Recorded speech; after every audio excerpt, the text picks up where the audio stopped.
Streamer ExtraEmily exposed a tab that was open on her browser that was opened to a website for a viewbotting service. No! Weirdo! Where you at, Berto? She just exposed herself big time. We're talking about ExtraEmily. How cool. But, okay, anything else? Oh, this is Emily. Have you met her? It's Chris! Oh. What? Let me get this straight. You're telling me that a streamer who has previously done shitty stuff on camera might not be the innocent, well-meaning person that they try so hard to portray on stream? What was that? I kind of missed what just happened, but I'm sure they'll explain. No, that can't be possible. Everybody knows that streamers are who they say they are on stream. They're not allowed to lie. You almost had me there. Guys, I honestly think that out of every aspect of social media, the negative side effects of streaming being so popular is what's going to end up having the biggest impact on our society as a whole. And a big reason as to why I say that is for pretty much like every other form of content creation, at least for the most part, I feel like most people, definitely not all, but most people, are at least like subconsciously aware that the person they're seeing on the screen is probably not who they would meet if they met that person in real life. Like anybody who is a social media figure and influencer or whatever, whenever they're on camera, they're putting on some sort of act or some sort of character. Now that act or character might be like 95% the real them, but nobody is like 100% themselves when they're at their job. I feel like that's just like normal human nature. It's essentially just like an online customer service voice. I mean, that is true, but honestly, bro, I pride myself, and maybe it's because I've been doing content creation for so long. Like, I've literally been content creating for over 10 years. Like, I pride myself in being myself as a content creator. I feel like, you know what? That's why I started streaming in the first place, because when I was doing animations, all that content was scripted. You know, so even though I was telling authentic stories that were real parts of my life, I was exaggerating certain things. I was, you know, putting on a performance for y'all entertainment. And while I love that and I appreciated that part of my content creator journey, I feel like when I started streaming, it just like, there's no performance voice, you know, like I don't know what it was. But, you know, whenever I'm reading a script, there was like a performance voice. You know, now I just really am sitting back and I'm being me. If I'm in a good mood today, I might have a little bit more energy. If I'm in a bad mood today, I might be a little bit more lower on energy. But it's just like, I feel like I want to continue to strive and thrive as a content creator that is being authentic. I hear that, but for me personally, like I actually try to stay away from anything that doesn't feel like I'm being myself. It's just the way it is. Even if you've watched every single one of my videos ever, if you met me in person, I probably would not be like a one-to-one match of who you'd expect to meet. No, I guess that's true. Now, at the end of the day, nobody you don't know me. You're just knowing what I show you. So you don't know everything about my life. So yeah, I mean, if I'm a little bit different in person, that's always possible for sure.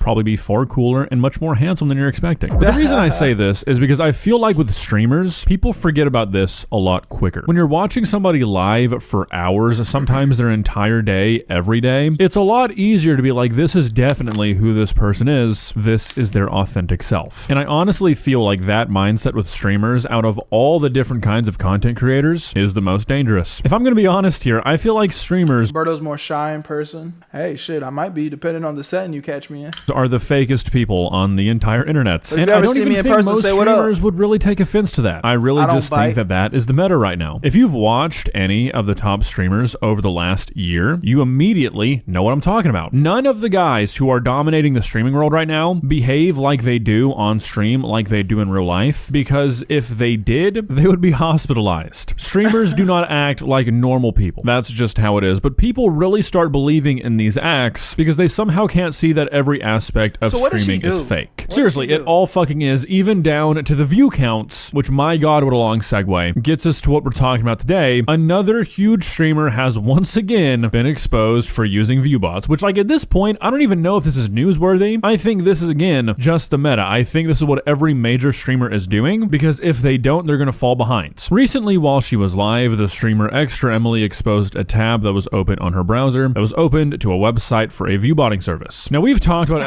Really? No!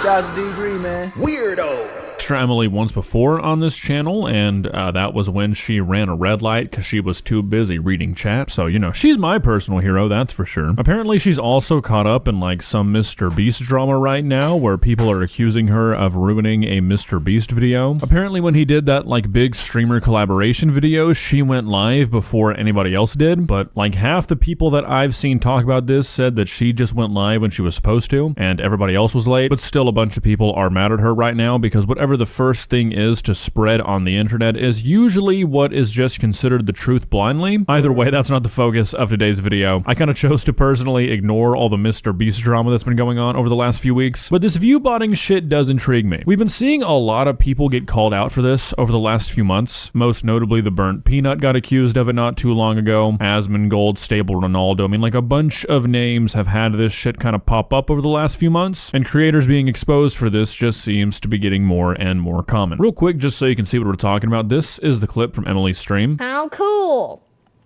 But, okay, anything else? Oh, this is Emily. Have you met her? It's Chris! Oh. As you can see, when she That motherfucker viewbotting, huh? hovers over her Google Chrome, in one of her windows is a website opened up called viewbot.ai. Now, YouTube, please hear me. This is for educational purposes only. Please do not fuck this video. I beg of you. Direct. Why would they fuck this video? Bro, YouTube, you just cooking everything? What we clearly just reacting to some shit. Why would YouTube cook this? About viewbotting?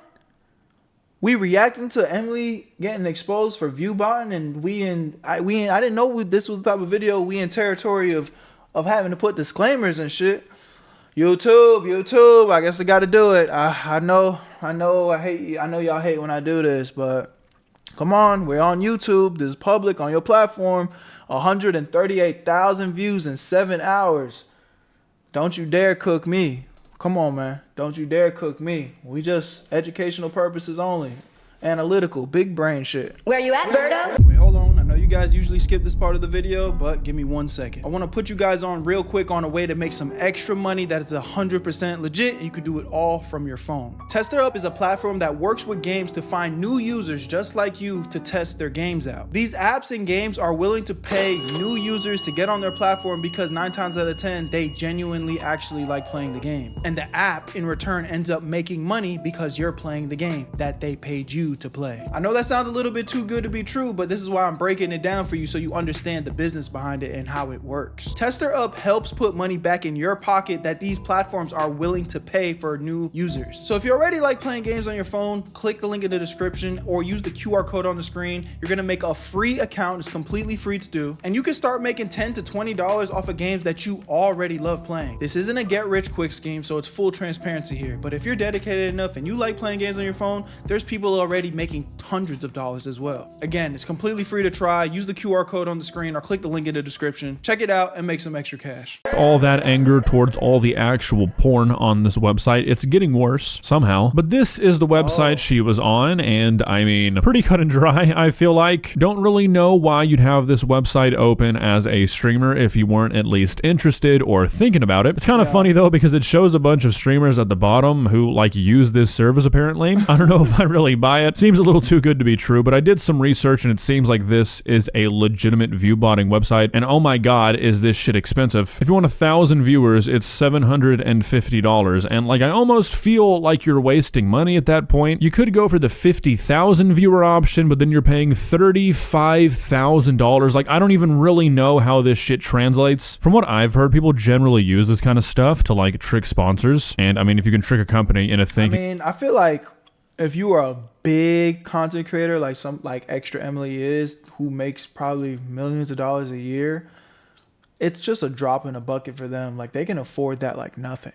that you have tens of thousands of live viewers at once, they're going to pay a fuck ton for sponsorship. So I mean, I guess that's where the money comes in. Still, this seems outrageous to me. On the topic of things that seem outrageous to me though, it's kind of outrageous that you don't follow me on Instagram. And if you do, it's shout out to you with the IG promo. Get your IG up, man. kind of an open secret. A lot of streamers have come out and just like plainly said that everybody uses them. And I mean, like, to an extent, I sort of understand it. Obviously, I don't promote it. I think it's dumb. But if these streaming platforms aren't going to do anything about it and everybody you're competing with is getting a huge boost because they're willing to do it, it makes sense why a lot of people would resort to doing this shit. Especially because, like I was talking about, the streaming world is so unbelievably fake. This is a problem across all of social media, and I don't really know what the explanation is for it, but people will genuinely like you less and be like less willing to give your content a chance the less views it has. I mean, I guess the obvious explanation is that if somebody has a bunch of viewers or if a video has a bunch of views, it kind of seems like it's been vouched for in a way. Like, obviously a bunch of people have approved of it. You know, if somebody is looking for something to watch on Twitch, the psychological difference between clicking on a stream with 50 viewers and one with 500 viewers is huge. The difference between 50 and 5,000 is massive. So while I think it's hilarious that she didn't even think to close out the tab before starting up her stream, I'm honestly kind of split as to who should be blamed for this. Now look, obviously in a perfect world, no streamer would pay for a viewbotting service even if they knew that they probably wouldn't get caught. Unfortunately though, we do not live in a perfect world, and it seems like every major streamer is doing it. But is that just because streamers like to see their numbers bigger than everybody else? Or is it because the ecosystem of websites like Twitch and websites like Kick punish them if their numbers don't look like that? I feel like we're in the era of like mega streaming. You know, much like how YouTube has been Mr. Beastified, I feel like streaming has been Kai Cenatified, where it seems like if you aren't doing these insane streams where you're pulling like Super Bowl numbers, you're basically irrelevant. So don't get me wrong, I'm not like condoning this, I'm not excusing it. You know, you do the right thing because it's the right thing to do. Just because everyone else is doing it, you don't have to do it. You know, if all your friends jumped off a bridge kind of shit. But like, I do see the perspective that a lot of these streamers probably see, even if it's a silly one. I'll say it again, so much of streaming is fake. Like, it all feels fabricated. It is an industry where you really do have to fake it till you make it. It genuinely seems like if you want to be a popular streamer these days, you either just have to already be a popular streamer, or you have to like force it into existence. I mean, take for example Clavicular. We've been talking about him pretty frequently. Imagine how many clippers that guy has on his fucking roster. Think about how many mentions and clips of Clavicular that you've seen against your— I mean, bro, I'm gonna tell y'all right now, I'm not gonna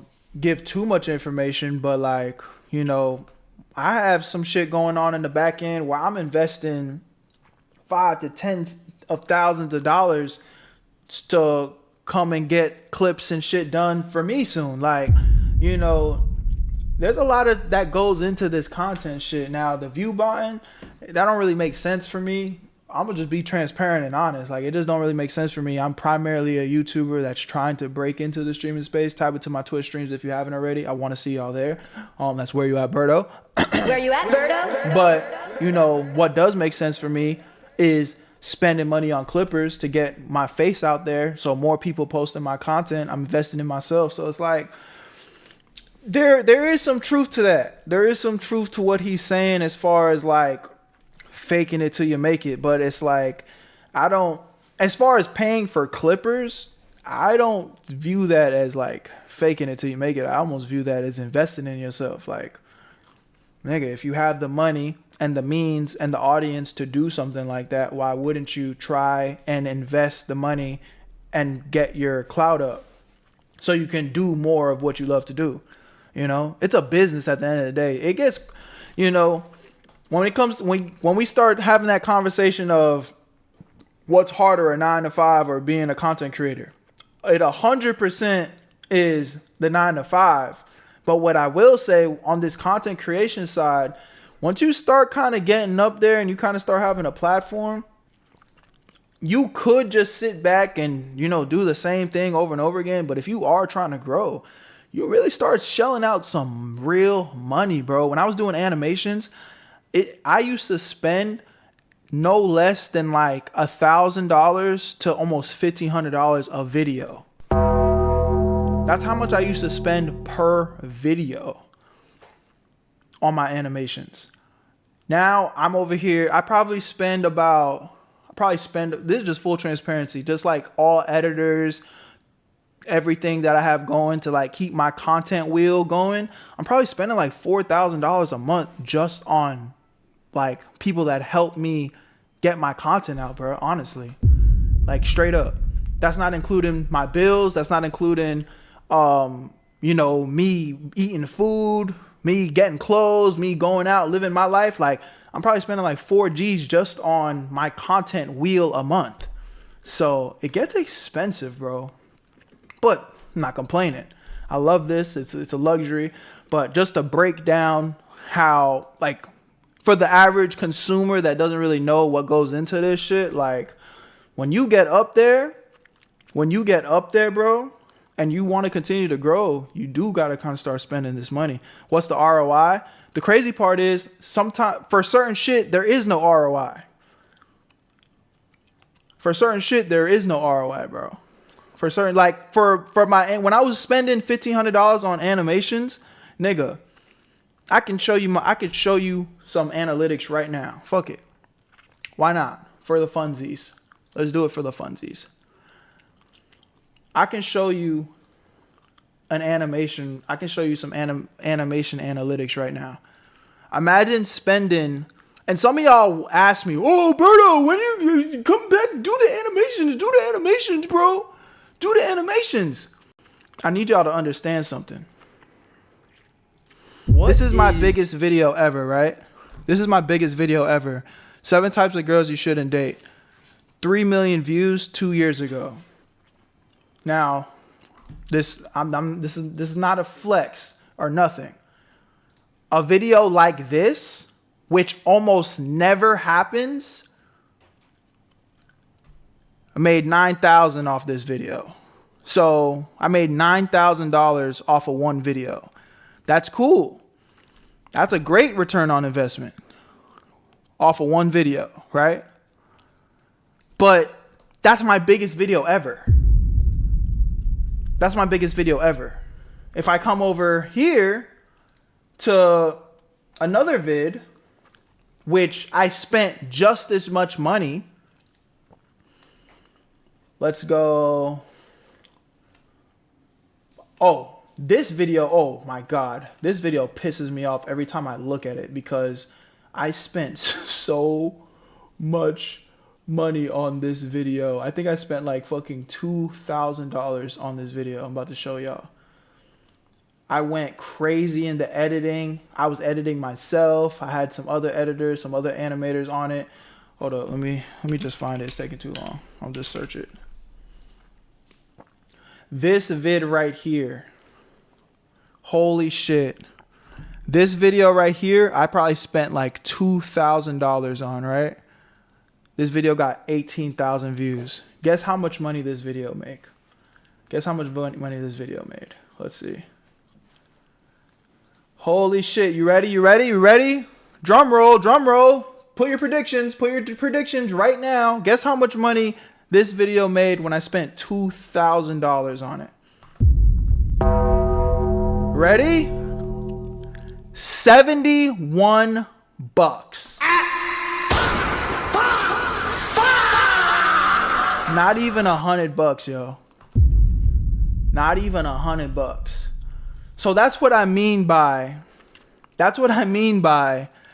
there's no guaranteed ROI on this shit. When it comes to content creation, you're really just investing in yourself. Like, you're investing in the overall vision, because it's like, I think this is a good idea. I think that people are going to like this. I'm going to put effort into this, and I'm just going to have faith and hope that it does well. Boom. I'm going to produce it. I'm going to use my resources, and hopefully it does well. And the reality is, you guys decide what does well. You guys decide, I'm interested in this, or I don't really like this one, bro. I don't care what you did.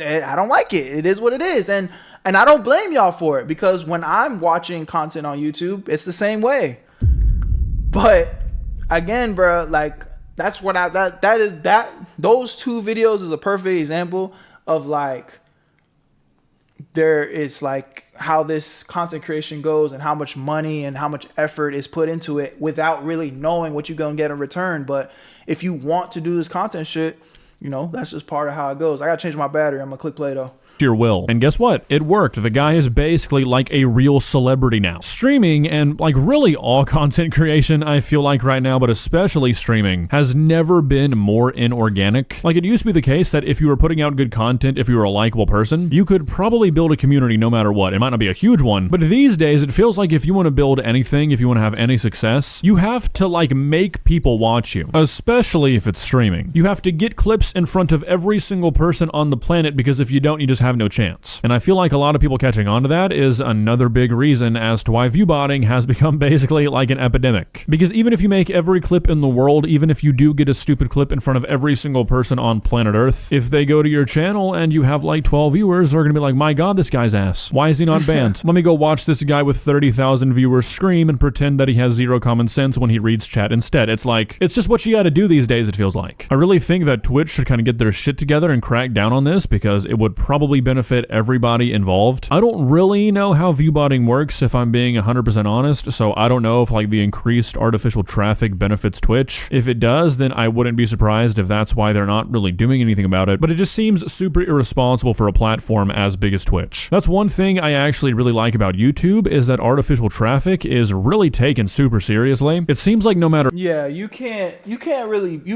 fake views on YouTube. Like your video is gonna get cooked. If any of my aspiring content creators are thinking you're gonna get motion by buying views on YouTube, I guarantee you're gonna get cooked. Your whole channel's gonna get cooked. They're not gonna take your video down. They're gonna take your whole channel down. So don't even think about doing no stupid shit like that. For how small it might be, if one of your videos somehow gets some inorganic traffic, YouTube's gonna notice. Like there's been 2 or 3 times throughout my YouTube career where I get like a notice from YouTube where they say something like, we noticed some inorganic traffic on one of your videos, so we've adjusted your monthly payout to reflect that, and it'll be a difference of maybe like 5 cents, but still, at least they notice it. When it comes to But SoundCloud, you can for my rappers. Hey, shout out to all my SoundCloud rappers. Twitch, it seems like viewbotting has become a thing that is just like part of a stream's optimization, which is insane, but it really does seem like that's the case. Every top streamer says that every other top streamer does it, and with so many of these huge streamers being managed by massive media companies, I'm sure a lot of them are getting viewbotted on behalf of their companies without even knowing it. So, I mean, I don't really know what to think about it. It's just one giant shit show, and there's also the question of, like, if everybody's doing it, does it really make a difference? I don't know. Well, guys, what are your thoughts? Y'all let me know what y'all think in the comment section, man. At the end of the day, I feel like when it comes to the viewbot and shit, like bro said, bro, I wouldn't be surprised. These guys are making so much millions of dollars and, you know, have so many different managers and people in the row. I wouldn't be surprised if they're getting viewbotted without even knowing. You know what I'm saying? They literally might even not genuinely know. But at the same time, I wouldn't be surprised if they were in on it too, because I don't know. I mean, I'm not there yet. That's not really where my priority lies. So it's definitely inauthentic. So I don't like that. But again, I just broke down some shit for y'all on the YouTube side of things, where it's like, you know, as you are trying to navigate this content creation world and make shit work, niggas be investing their money in all different types of ways to, you know, get their face out there. So hey man, y'all let me know y'all thoughts. Love y'all, appreciate y'all. My name's Berto. Where you at, Berto? Join the Where You At family in the link in the description. Join the Twitch stream so you never miss a live stream reaction. I love y'all so much. Where you at, Berto?